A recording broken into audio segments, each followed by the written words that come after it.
Another description of the film on Amazon that Kyrie linked to says that the movie uncovers the true identity of the children of Israel by proving the true ethnicity of Abraham, Jacob, and many others. Find out what Islam, Judaism, and Christianity have covered up for centuries in regards to the true biblical identity of the so-called Negro in this movie packed with tons of research. Okay, he's free, again, to believe all of the above. Right. Maybe there's some truth in that, but I don't know of it. He said, my friend, those samples you brought here, they have caused a stir here in Israel. I said, why do you say so? I said, no, look, you see there's some blacks there from Ethiopia who do the cleaning the hotels and all that. He said, that boy you're seeing there, his percentage is about 26%. But on you, it's 70%. 70%. That's significant. But we cannot release this information because look, there's no land. And you're at war. And it is a desert. So are you telling me what I think you're telling me? You're saying they know that there is a high percent of Jewishness and the Israeli government would not allow to release these results to the public? They know. That's inconceivable. They know. And by the way, we blood of Christ. We blood of Moses. We're not just a color in a crayon box. And if we knew that, who we really were, we'd treat each other differently. We'd treat ourselves differently.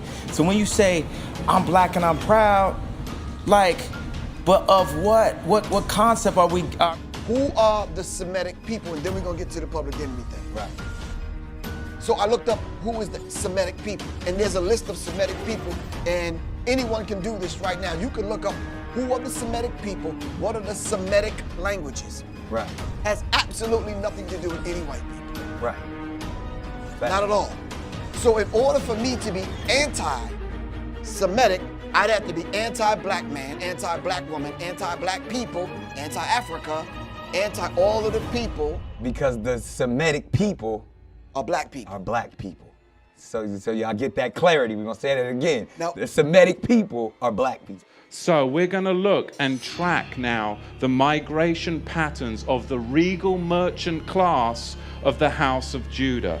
Because now we can see that the Caucasians are not pure white races, but a mixture of Asians that lived on the Russian steppes.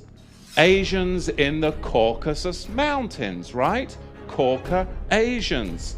Ashkenazi Khazars. The Ashkenazi, they who say they are Jews and are not, are Caucasians, Khazarian Mongols. That's the truth, and you can check that box. They who say they are Jews and are not.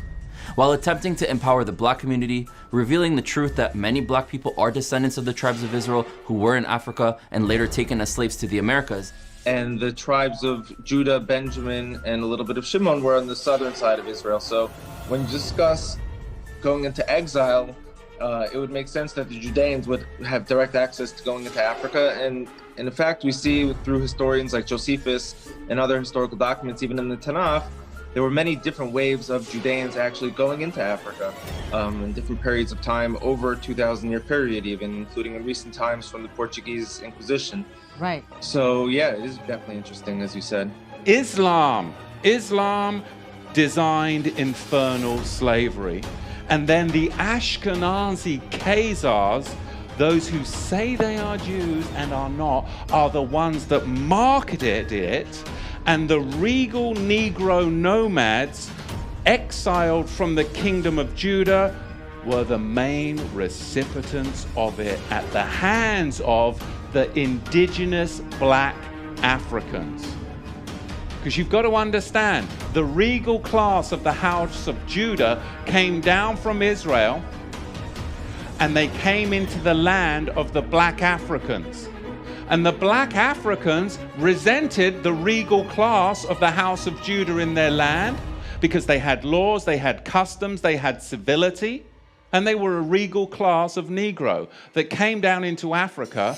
And later on, it was the Ashkenazi the Islamic slave traders as well, that then worked together with the indigenous black Africans to enslave the regal house of Judah.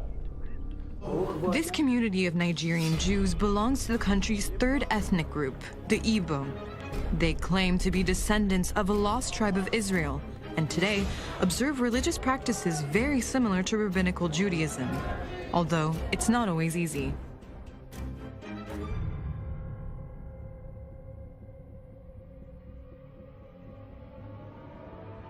There is linguistic evidence that ties Mesoamerica to the Near East as well. The 9/8. Brian Stubbs, who is a Latter-day Saint and is an expert in the Utah Aztecan languages, has been comparing them not just with Hebrew, but with languages cognate to Hebrew, such as Arabic. And he has concluded that there are a lot of remnants of the Hebrew language that one can find in the Utah Azteco language. As a linguist, I have found considerable evidence of Hebrew and Egyptian in at least one language family, Utah Aztecan. I have not yet published my findings for the linguistic community. The Utah Aztecan language family is a language, about 30 related languages that are descended from what linguists call Proto-Utah Aztecan. It's the Bat Creek stone. It was found during the course of an official Smithsonian evacuation. The Smithsonian didn't understand the meaning of the writing on the stone. They thought it was Cherokee since it came from Cherokee country. They didn't realize that it's actually Hebrew. They had published this originally upside down. They threw it in a box at the bottom of the Smithsonian, put it in the basement. Many years later, a scholar took it out of the box, looked at it, and went, oh my gosh, it's upside down. It's Phoenician, ancient Hebrew. So what's going on here?